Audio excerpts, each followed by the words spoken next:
Roach is so close to winning this. He swings across the road. Cavendish has just Sprinting.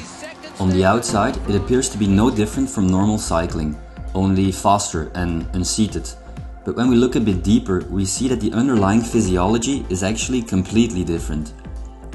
The smallest functional unit of a muscle is a muscle fiber. Interestingly, these fibers cannot contract a little bit. They either contract fully or they do not at all.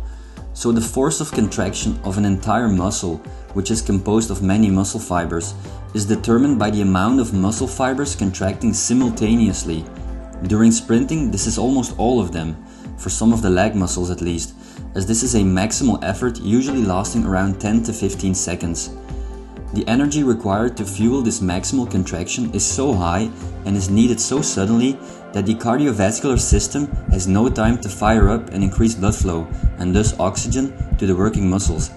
In other words, it's impossible for all the energy needed for a sprint to be provided by the aerobic system that is so well developed in endurance athletes. So where does it come from? It comes from the anaerobic system, mainly the phosphagen system, but also from the glycolytic system if the sprint takes a bit longer. The phosphagen system is essentially a pool of high energetic molecules resting in our muscles.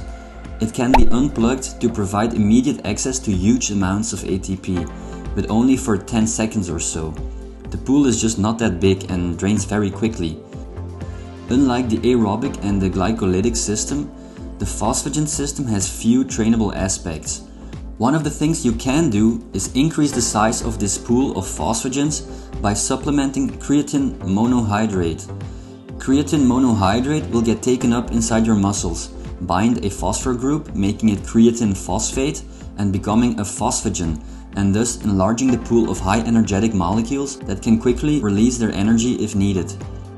Creatine monohydrate as a supplement has been researched extensively and is well known to improve performance when it comes to short bouts of high intensity exercise, like weightlifting for example. So that begs the question, could cyclists also benefit from taking creatine to improve their sprinting performance? Before we answer that question, I want to bring to your attention that when we talk about sprint specialists in road cycling, we must realize they are first and foremost still endurance athletes. The pure sprinters of the cycling world are found in the velodrome and the BMX track. Sprint specialists in road cycling still need to spend most of their time training their aerobic system, because if they can't make it through 5 hours of riding, they won't be up front to participate in the sprint in the first place. Short distance track and BMX athletes can put much less focus on their aerobic capacity, because before their heart rate has reached its peak and their blood vessels supplying their muscles have maximally dilated, their event is already over. They are also not as constricted by their weight, as they're mainly fighting aerodynamic drag instead of gravity like road cyclists do in mountain stages. So track and BMX cyclists, not having to deal with these limitations, can actually build their bodies optimized for sprinting. Whereas road cyclists always have to make a trade-off, because carrying more mass lowers your relative FTP. Back to the question if creatine supplementation can improve your sprint, and the answer is yes. Now, there seems to be quite a bit of variability in how well one responds to creatine supplementation, but if we pool the results of all these studies, we can assume a 1 to 5% performance increase when it comes to single effort sprints. This is mainly due to a higher peak power and/or a higher mean power over a couple of seconds. When doing repetitive sprints with resting periods in between, there's also a tendency to have less of a drop in power towards the later sets. Important to note here are the resting periods. They need to be sufficiently long, so 3 to 5 minutes, and of low intensity so that the phosphagen system can recover. If it cannot sufficiently recover, when the resting periods are too short for example, or the intensity is too high, there is no longer any benefit of creatine seen on sprinting performance, as shown by these studies. That's quite important to know for road sprinters, as the intensity in the last minutes before the final sprint are almost always very high intensity, and thus their phosphagen systems won't be completely filled up to be able to benefit from creatine supplementation. For track and BMX on the other hand, this doesn't really matter because they always start completely rested. So in practical terms, that means creatine might be more useful for these riders. Apart from this, you must also know that creatine pulls more water into the muscles, increasing their size but consequently also their weight, which is again not that important for track and BMX, but it is for road cyclists when they're racing uphill. Take the following example.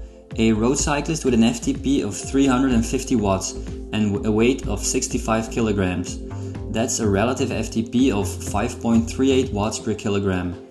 Now suppose he supplements creatine and gains about 1.5 kilograms, which seems to be about the average water weight gained. His FTP will remain the same, since the phosphagen system is mainly used in short bouts of high intensity efforts and has not been shown to have any effects on FTP.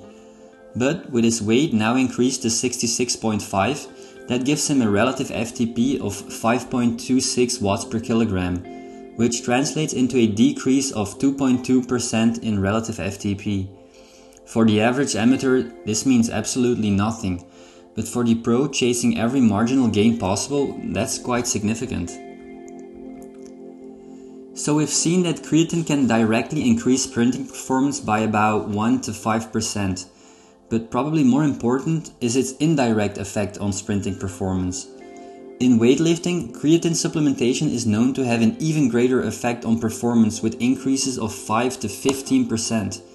This means that an athlete taking creatine will have higher quality weightlifting sessions, which is something all of these sprinter types do because muscle mass is correlated with peak power, and as said before, they're not that penalized for weighing more. So it makes total sense for them to take creatine, which will allow them to lift more weight, resulting in more adaptations and a body more specialized for their short sprint events.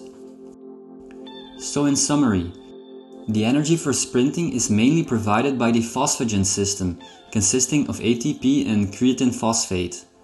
Therefore, creatine supplementation will most likely improve your sprinting performance, but you're paying for it with some weight gain, lowering your relative FTP. More importantly, creatine will greatly improve how hard you can go in the gym, which will result in stronger muscles and consequently a stronger sprint.